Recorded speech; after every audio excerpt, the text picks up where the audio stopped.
bisa tandaskan yang cukup clear itu adalah Reno tidak cukup happy dengan press conference ini. Ya, tidak cukup happy dengan press conference ini karena anggap sebenarnya ini bukan sesuatu yang untuk di publish, untuk di share. Karena kembali lagi dia menganggap ini sebagai sesuatu yang serius, sebagai sesuatu yang sakral, sebagai sesuatu yang hikmat. Jadi menurut dia sudahlah ini untuk konsumsi internal saja.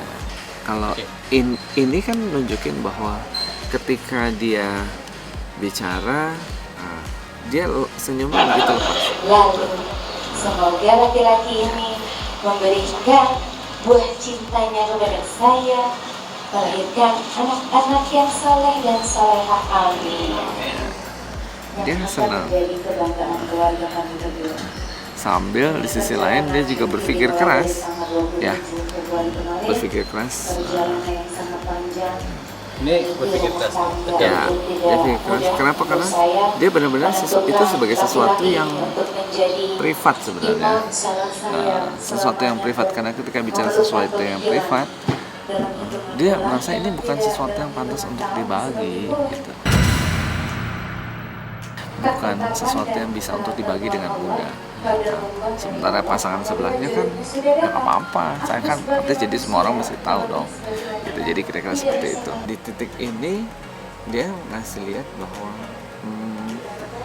ngapain sih cerita gini gitu kan, lebih ngapain sih, apa pentingnya buat saya, toh nggak ada kepentingannya saya secara pribadi.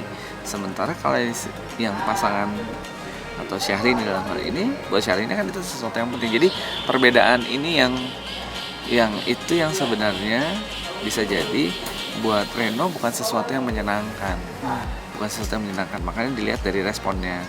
Bahkan dia akan kelihatan happy juga tadi. Mudah sekali dia kalau dia menunjukkan perilaku. Ya, sebenarnya dia sangat ekspresif untuk sesuatu yang memang is okay untuk di-share. Tapi kalau untuk sesuatu yang come on, this is private, jadi dia nggak cukup happy dengan itu. Jadi menampakkan ketidaksenangannya lebih karena ada sesuatu yang bisa dibagi sama sesuatu yang lo nggak perlu tahu deh, itu kan ini ya gua, gitu ya.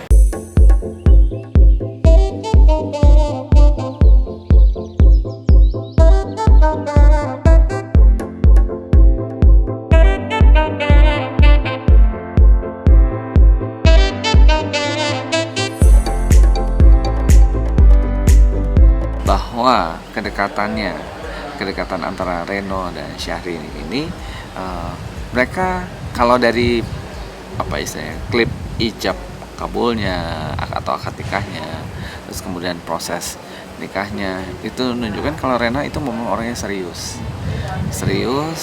fokus, terus kemudian memang mencurahkan istilahnya kalau dia memang sudah putuskan itu maka dia akan lakukan itu. Di sisi lain Syahrini kan menikmati proses, orangnya yang kalau happy ya happy gitu, kalau ini gini.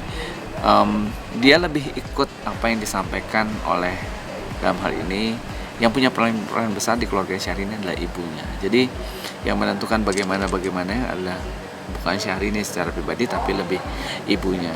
Nah disitulah peran ibu dalam kehidupan si Syahrini. Kalau Reno sudah lebih ke secara pribadi dia melakukan itu. Kalau ngeliat dari sekuensnya ini, bagaimana Syahrini begitu bangga bersuamikan seorang Reno Barak, itu yang jadi ini. Di sisi lain kalau Reno ditanya, karena awalnya dia sama sekali tidak berniat untuk menikah di awal, jadi ada historical backgroundnya, sebenarnya dia nggak terlalu ini.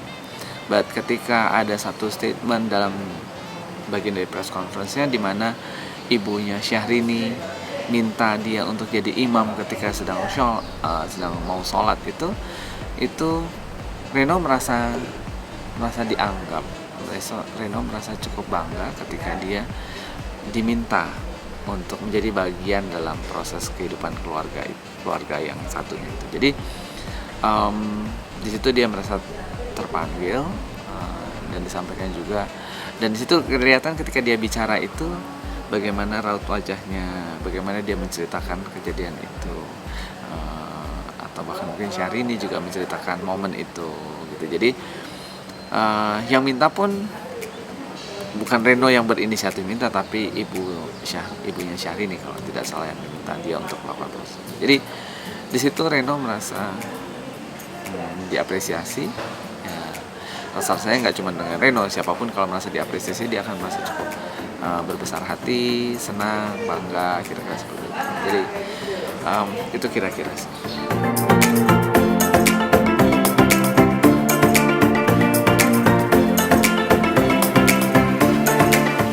Yang satu lebih mengedepankan tentang logika berpikir, tata urutan, karena dia ceritanya itu sangat urut, terus kemudian juga cenderung tidak mudah memperlihatkan emosionalnya, tapi dia kan kelihatan sangat jelas ketika dia senang, itu ketawanya itu dia begitu lebar. Sementara di satu sisi yang lain, pasangannya itu ketika ada sesuatu dia mudah sekali mengungkapkan ya, karena dia memang artis dan bisa menyembunyikan itu juga dengan mudah. Jadi kalau yang satu ketika dia bilang suka dia akan kelihatan suka, tapi kalau dia bilang tidak suka maka dia akan kelihatan suka. Jadi itu yang jadi satu.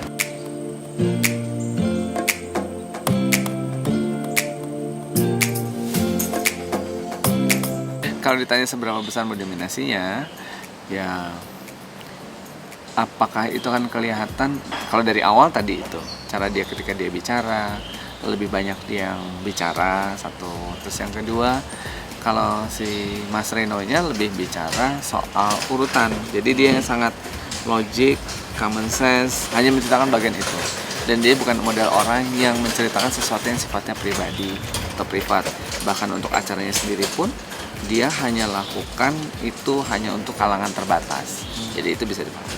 Sementara Syahrini yang memang sudah terbiasa dengan model artisnya, sudah terbiasa dengan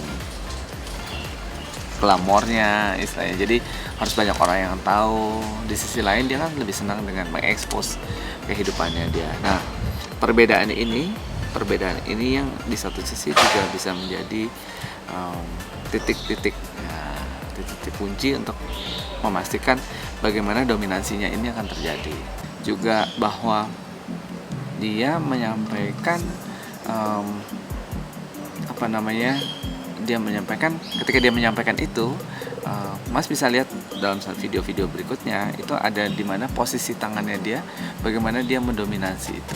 Jadi cara dia megang, terus kemudian posisi tangannya, terus kemudian bagaimana dia memegang suaminya. Ini kan secara gerakan-gerakan yang secara tidak sadar dia lakukan gitu.